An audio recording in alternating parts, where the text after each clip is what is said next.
Okay, so good morning, everyone. It is my honor to be here to give a talk on my current research, which is decoupling for smooth surfaces in R3. And this is a joint work with Jianhui Li, who is a PhD student in the University of Wisconsin. The outline is like this. We first talk about some preliminaries in decoupling, and then we talk about decoupling in 2D, the standard decoupling results, and then we move on to 3D to talk about a model case and then our main theorem. So to familiarize you of the background of decoupling, decoupling studies a very general subject. So given a script A, which is a family of finite collection of disjoint geometric subsets of R to the n. Here by geometric, we mean they are the delta neighborhood of some smooth functions, for example, or maybe some smooth surfaces, smooth manifolds. So for Lebesgue exponents P and Q, we denote by D sub PQ of strip A to be the smallest constant, so that the following inequality holds for any functions Fi. So these functions Fi's are so-called test functions. They are Fourier supported in each of the AIs, which means that their Fourier supports are supported in AI, so that we have the following inequality. So on the left-hand side, this is the sum of the individual functions Fi, and then on the right-hand side, we have the little LQ norm of the capital LP norm of the functions Fi. So in particular, this constant PQ of sub A does not depend on the Fourier support. Sorry, that does not depend on the test functions Fi. This form is called a little LQ, capital LP decoupling, as this form suggests. The fundamental problem about decoupling is to find the sharpest upper bound for the decoupling constant. So you may wonder why we talk about this, why we study this, because it has some applications in PDE, number theory, and geometric measure theory. In this talk, we are not going to focus on the application part, but just purely the decoupling inequality. Okay, and then in most cases, we are interested in the following two different kinds of decoupling inequality: when P is at least 2, and then when Q is equal to 2, or when Q is equal to P. When Q is equal to 2, this is called a little L2 decoupling, and when Q is equal to P, this is called an LP decoupling.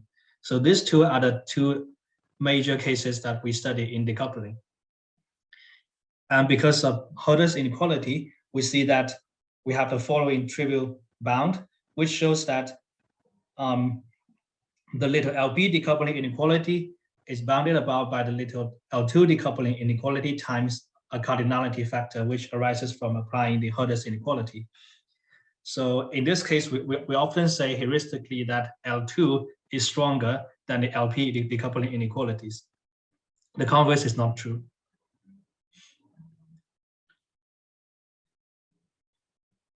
And then we study a very important, very simple case, which we refer to as flat decoupling. This means that if we have the set AI to be the congruent triangles tiling a larger rectangle in R to the n, this is very intuitive. So you just tile a large interval, you just tile a large rectangle in R to the n to capital N many congruent triangles, then it can be shown that the decoupling constant with respect to this script A is roughly the number to this power. And we can see that this power is bigger than 0 if unless P and Q are equal to 2. So this shows that in the flat case, the decoupling is somewhat well understood. So in the following, we are trying to avoid this kind of geometry to happen, because this will create some flatness and which will make this decoupling much more trivial. Okay. Now, having talked about the setup for decoupling, let's talk about a very fundamental result in 2D. Let AI be the delta neighborhoods of the graph of phi of x equals x squared over a tiling of -1 to 1 into the intervals of length delta to the power 1 over 2. So each of this curved neighborhood is roughly a rectangle of side length delta to the power 1/2 and delta. In this case, we see that the rectangles, I mean the delta neighborhoods have some curvature, so they are not flat. And in this case, by a very famous result of Bourgain and Demeter, they proved that for p between 2 and 6, the decoupling constant is bounded. So this is epsilon loss is a very common feature in harmonic analysis. We say this, so if we ignore this epsilon loss, we can almost say the decoupling constant is roughly 1. And here we can record that as p dp2. 2 is the little lq, and p is little lp. Sorry, p is capital LP, and 2 is little L2. And it suffices to consider the upper bounds p equals to 6, because we can apply interpolation. So the geometric reason why this holds is that the function x squared has positive curvature. And because of this reason, for each of the intervals I, so what is the interval I? Interval I is an interval of delta length delta to the power 1/2. This is an interval I. For this interval, we can have that over the interval, the difference between the function and its linear approximation at one point in the interval is roughly equal to delta. So we call this interval is delta flat associated to phi.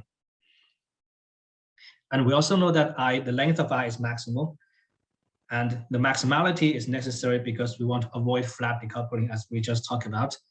Because if this interval is too small, then this part would contain lots of flat rectangles, and we know that flat decoupling is something that we want to avoid. So at each point, the heuristic is that we go to the maximum until this vertical neighborhood, sorry, this delta neighborhood is not flat anymore. That's the philosophy. And because this shape has constant curvature, we know that it can go at most to delta to the power 1/2. Okay. So let's talk about one of the previous results that I obtained in my last paper. So in my last paper, I studied the function phi of x equals to x cubed as a very typical case. I was able to obtain the same decoupling constant, the same decoupling inequality, but when this the partition has been changed. So the vertical thickness is again delta, but the horizontal distance have been changed. As we can see, because of phi double prime of 0 is equal to 0, this means that the curvature near 0 is near 0. In this case, we need to increase the length of the intervals so that the maximum length, so that the interval is flat, its delta flat has been increased. So as we can see here, the interval is very long, and as x approaches 1, the intervals become shorter and shorter. And you may wonder why we choose this partition. The reason we choose this partition is that the following condition is satisfied. So this expression on the left-hand side is roughly the distance between the function and its linear approximation over each interval I. And this can be checked just by using direct computation. Okay, so with this philosophy in mind, let us go to 3D. In 3D, what do we have? We first have a very fundamental result by Bourgain and Demeter. So what they proved is that given a function phi, and now this function is defined on the unit squared instead of a unit interval. Okay, sorry, I forgot this should be an R. It's a C3 function with non-singular Hessian determinant, and this is equivalent to saying that the graph of the function has non-zero Gaussian curvature. In this case, if we tile this unit square by squares of side length delta to the power 1/2, then we have the following decoupling inequality. So, first of all, this length delta to the power 1/2 is uniform, and this is very similar to the previous case in 2D. but just an upgrade. And then, yeah, sorry, I think this one, more precisely, this script A should be a tiling of the graph of, just write it, the graph, the delta neighborhood,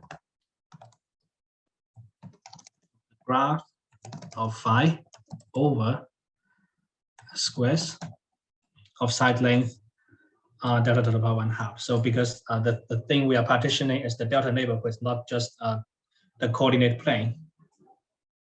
In this case, the L4 decoupling inequality is something like this. And we can show that this is sharp.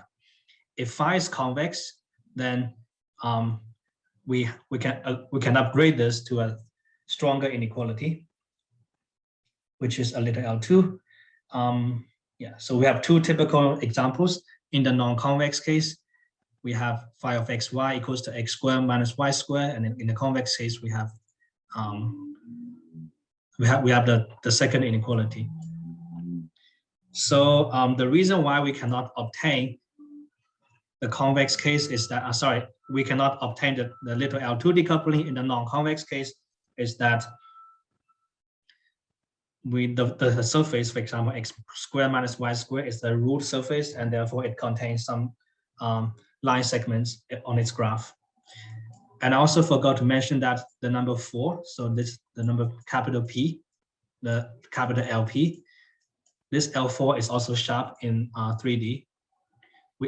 In this talk, we only consider the endpoint estimates because that will be sufficient by interpolation to get all the intermediate estimates.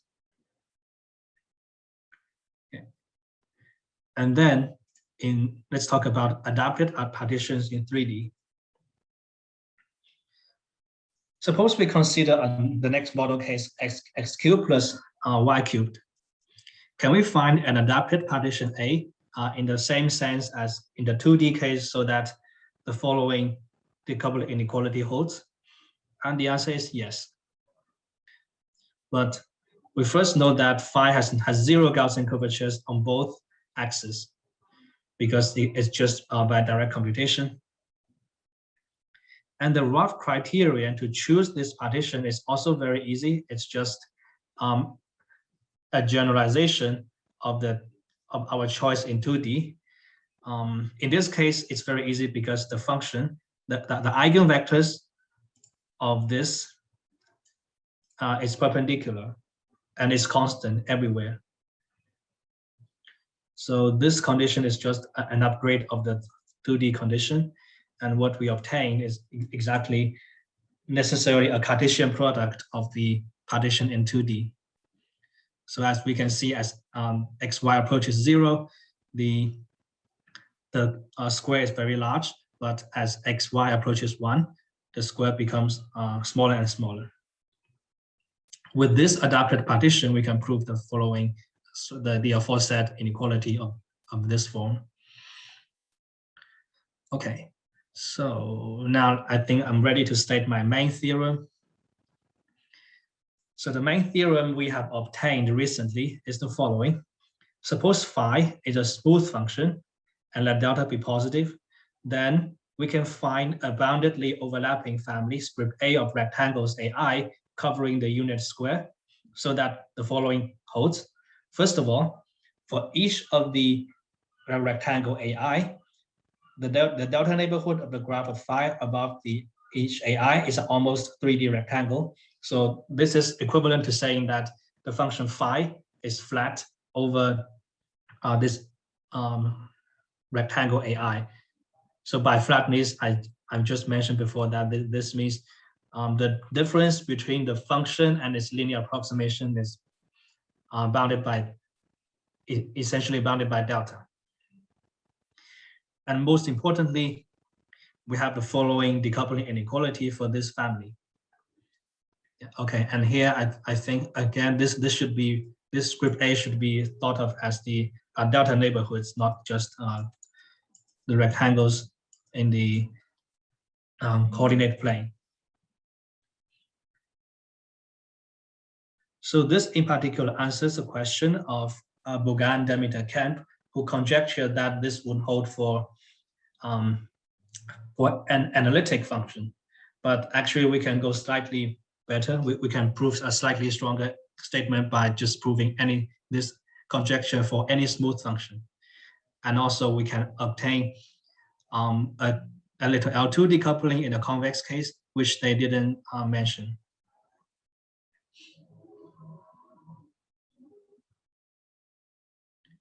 And lastly, let's come to a sketch of proof. The sketch of proof is first by a Taylor approximation. And given any function, smooth function phi, what do we get? We just first tile this unit square by delta to the power epsilon times delta to the epsilon squares. Over each square, we approximate phi by its epsilon inverse degree Taylor polynomial with error, big O of delta. And then it suffices to prove the main theorem for all polynomials of degree less than or equal to d, and then so this d will finally be taken to be epsilon inverse, and then with coefficients bounded by 1, we can assume the coefficients formed in the first part are bounded by 1 because we can always do a rescaling in the z-axis.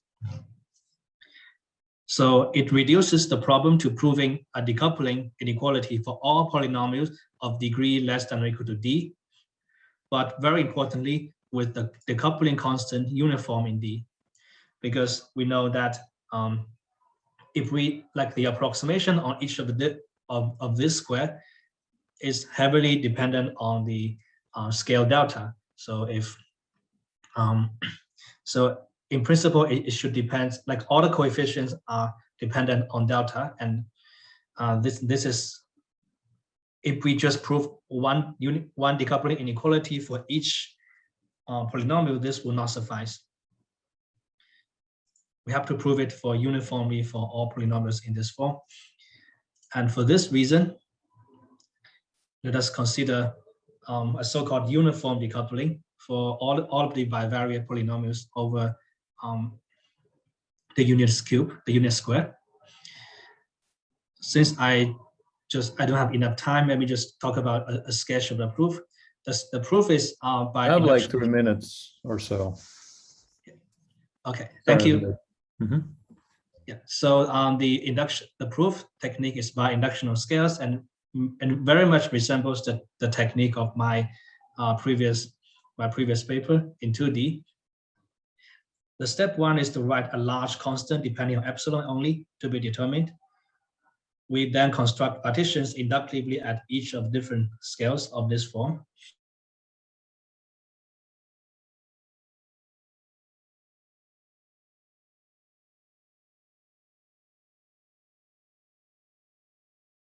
In this case, the decoupling constant at roughly 1 is just 1. And then it suffices to prove a bootstrap inequality of this form, because if we can prove this, then we can use a very standard induction argument to prove that d of delta is bounded by like m and epsilon, delta to the power minus epsilon. And this is what we want, because m is a constant depending on epsilon only. So it suffices to prove this bootstrap inequality. And how do we prove this bootstrap inequality? It's just a very rough sketch of the proof. So first of all, partition this unit square into the curved parts and the flat part according to the largeness of the determinant. If the determinant is large, we call this a curved part. And the curved part, we apply Bogan-Demeter decoupling, because Bogan-Demeter decoupling can be used to prove decoupling for the curved parts. And then for the flat part, what do we do? We rescale the flat part and reduce the problem to decoupling at a larger scale. So rescaling would leads to the second part. Yeah, actually we have lots of technicalities in the rescaling part.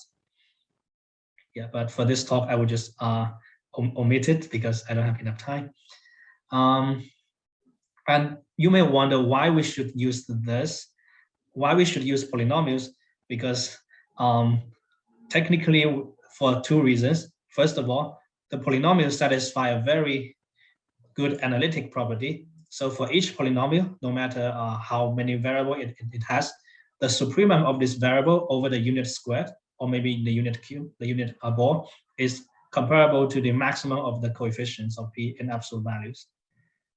And because of this reason, we can get a uniform decoupling result in 2D, which was the main theorem in my previous paper. And using some projection argument, I can reduce the 3D uniform decoupling to 2D uniform decoupling. So that's what we can invoke from my previous argument. So that's basically the whole story. So yeah, okay. Thank you for listening to my talk.